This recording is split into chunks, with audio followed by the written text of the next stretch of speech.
നമസ്കാരം. നമ്മുടെ വ്യക്തി ജീവിതത്തിലും കുടുംബ ജീവിതത്തിലും അതുപോലെ ഔദ്യോഗിക ജീവിതത്തിലുമൊക്കെ പലപ്പോഴായിട്ട് പല ഇഷ്യൂസ് ഉണ്ടാവും, പല പ്രശ്നങ്ങളുണ്ടായി വരും. ഈ പ്രശ്നങ്ങൾ എഫക്റ്റീവായിട്ട് എങ്ങനെ പരിഹരിക്കണം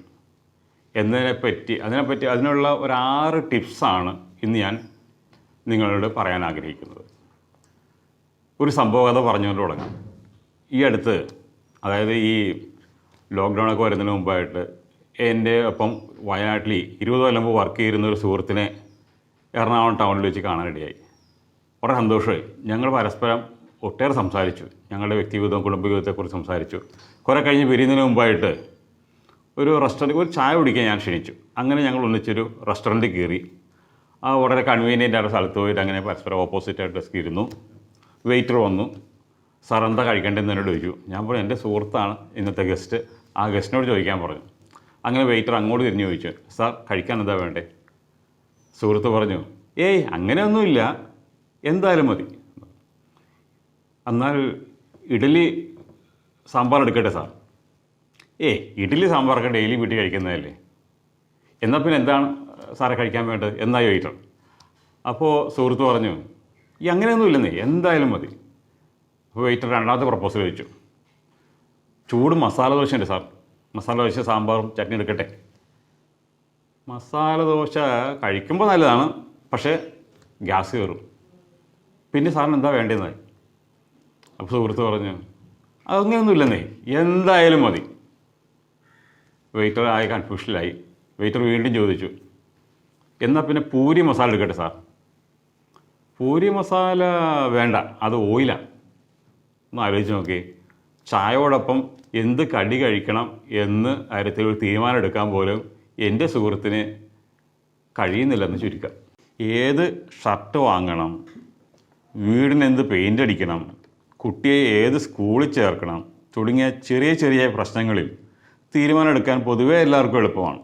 എന്നാൽ അനുയോജ്യമായ ഒരു വരനെ അല്ലെങ്കിൽ വധുവിനെ കണ്ടെത്തുക, വീട് വയ്ക്കാനായി ഒരു പ്ലോട്ട് തിരഞ്ഞെടുക്കുക, നിയമന ഉത്തരവുകൾ വരുമ്പോൾ അതിൽ ഏത് സ്വീകരിക്കണം, അല്ലെങ്കിൽ ഒരു ജോലി നിലവിലൊരു ജോലി ചെയ്യുമ്പോൾ മറ്റൊരു ജോലി കിട്ടിയാൽ അത് സ്വീകരിക്കണോ അല്ലെങ്കിൽ പഴയ തന്നെ തുടരണോ തുടങ്ങിയ കാര്യങ്ങൾ തീരുമാനിക്കേണ്ടി വരുന്ന അവസ്ഥ, സ്വത്ത് മക്കൾക്കായി വീതം വയ്ക്കുന്ന പ്രശ്നം, അങ്ങനെ തുടങ്ങിയ ഒട്ടേറെ പ്രശ്നങ്ങൾ, വ്യക്തിപരമായത് കുടുംബപരമായ പ്രശ്നങ്ങൾ ഈ പല കാലഘട്ടങ്ങളിൽ നമുക്ക് തീരുമാനിക്കേണ്ടി വരും.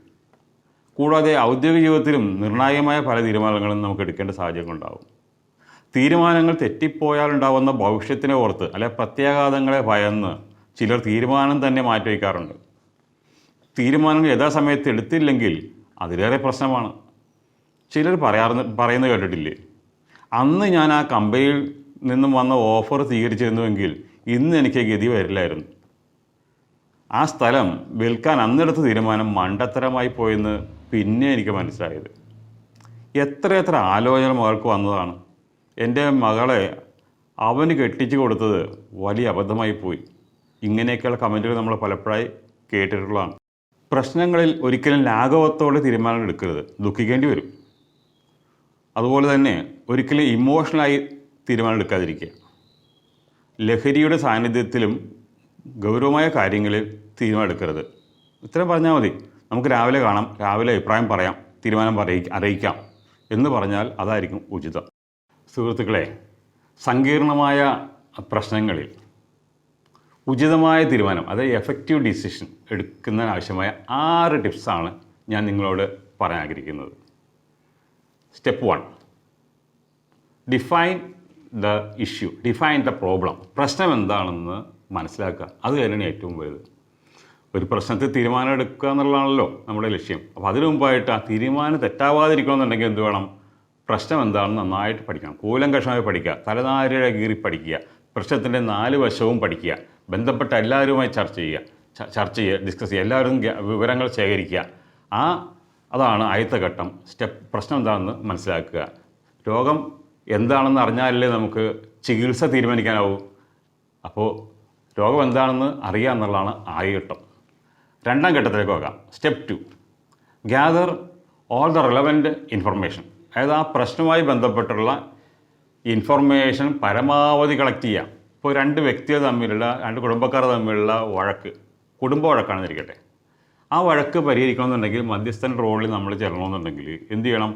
ആ രണ്ട് വീട്ടുകാരെയും നമ്മൾ പരസ്പരം വ്യത്യസ്ത സെപ്പറേറ്റായിട്ട് കാണുക, അഭിപ്രായങ്ങൾ വളരെ ഇമ്പാർഷ്യലായി ചോദിച്ച് മനസ്സിലാക്കുക. ഇത് രണ്ട് കൂട്ടരും അല്ലാത്ത മറ്റുള്ള കാഴ്ചക്കാരുണ്ടാവുമല്ലോ, അവരുമായിട്ടും ചർച്ച ചെയ്യുക. അങ്ങനെ പരമാവധി ഡാറ്റ കളക്ട് ചെയ്യുക. എങ്കിൽ മാത്രമേ നമുക്കൊരു തീരുമാനം അറിയിക്കാൻ കഴിയുള്ളൂ. അതാണ്. ഒരു ഫാക്ടറിയിലെ ഒരു പ്രശ്നമാണെങ്കിൽ അവിടെ തൊഴിലാളികളുടെ സൂപ്പർവൈസർമാർ, മാനേജ്മെൻറ്റ് ലെവലിലുള്ളവർ, അതിൻ്റെ കസ്റ്റമേഴ്സ്, ഇങ്ങനെ തുടങ്ങിയ എല്ലാവരുമായിട്ടും ഇതും നമുക്ക് വിവരം ശേഖരിക്കുക എന്നുള്ളതാണ് സെക്കൻഡ് സ്റ്റെപ്പ്. ഇനി തേർഡ് സ്റ്റെപ്പിലേക്ക് നമുക്ക് പോകാം. തേർഡ് സ്റ്റെപ്പ് എന്ന് പറയുമ്പോൾ അവിടെ ഈ നമുക്ക് കിട്ടിയ ഇൻഫർമേഷൻ വെച്ചിട്ട് നമുക്ക് എന്തെല്ലാം സൊല്യൂഷൻസ് ഉണ്ട്, എത്ര ഓപ്ഷൻസ് ഉണ്ട് എന്നുള്ളത് വിലയിരുത്തുക എന്നുള്ളതാണ്. നിരവധി ഓപ്ഷൻസ് വരും. നിരവധി ഓപ്ഷൻസ് എന്ന് പറഞ്ഞാൽ നമുക്ക് കൺവെൻഷനായിട്ട് ഉപയോഗിക്കുന്ന ഒട്ടേറെ മെത്തേഡ്സ് ഉണ്ട്, പലരും ഉപയോഗിച്ചിട്ടുള്ളത്. അപ്പോൾ അതൊക്കെ നമുക്ക് വിലയിരുത്താം. ഒരുപാട് ഓപ്ഷൻസ് അല്ലെങ്കിൽ പോംവഴികൾ, സൊല്യൂഷൻസ് നമ്മുടെ മുന്നിലേക്ക് കടന്നു വരും. ഓരോ സൊല്യൂഷൻ്റെയും പ്രോസ് ആൻഡ് കോൺസ്, അതായത് സ്ട്രെങ്ത്തും വീക്ക്നെസ്സും നമ്മൾ വിലയിരുത്തുക. ഈ ഘട്ടത്തിൽ നമുക്ക് വേണമെങ്കിൽ ആ രംഗത്ത് വിദഗ്ധരായ വ്യക്തികൾ, തലമുതിർന്ന ആൾക്കാർ, ഇപ്പോൾ പാർട്ടീഷൻ പ്രസിഡൻ്റൊക്കെ ആണെങ്കിൽ അത്തരം കാര്യം കൈകാര്യം ചെയ്യുന്ന ലീഗൽ അഡ്വക്കേറ്റ്സ് ഉണ്ടാവും. അഡ്വക്കേറ്റ്സിൻ്റെ അഭിപ്രായങ്ങൾ ഇതൊക്കെ നമുക്ക് ചോദിക്കാവുന്നതാണ്. അപ്പോൾ അതെല്ലാം ചേർത്ത് നമുക്ക് വ്യത്യസ്തമായിട്ടുള്ള കുറേ പോംവഴികൾ കിട്ടും. ആ പോംവഴികൾ കിട്ടിയാൽ പിന്നെ നമുക്ക് ചെയ്യേണ്ടത് സ്റ്റെപ്പ് 4ആണ്. സ്റ്റെപ്പ് 4 എന്ന് പറയുമ്പോൾ ഇത്രേ ഉള്ളൂ. അതിൽ ഏറ്റവും കൊള്ളാവുന്ന നോക്കി എടുക്കുക. ഏറ്റവും കൊള്ളാവുന്ന എന്ന് പറയുമ്പോൾ അതെങ്ങനെ എടുക്കും? അവിടെയാണ് പ്രശ്നം. ഓരോന്നിൻ്റെയും ഈ പറഞ്ഞ പ്രത്യാഘാതങ്ങൾ പഠിക്കണം. ഓരോന്നിൻ്റെ വരാവുന്ന വരുംവരാഴികൾ പഠിക്കുക. ഈ ഘട്ടത്തിൽ നമുക്ക് ഒന്നുകൂടി ചെയ്യാവുന്നതുണ്ട്. എല്ലാവരും എടുക്കുന്ന തീരുമാനങ്ങളല്ലാതെ തികച്ചും നൂതനമായ, അല്ല ആരും സഞ്ചരിക്കാത്ത വഴിയിലൂടെ എന്ന് പറയുന്ന പോലെ ഇന്നോവേറ്റീവായിട്ടുള്ള തീരുമാനങ്ങൾ നമുക്കാവാം. ഒരു കാൽക്കുലേറ്റഡ് റിസ്ക് തന്നെ ഈ കാര്യത്തിൽ എടുക്കാവുന്നതാണ്.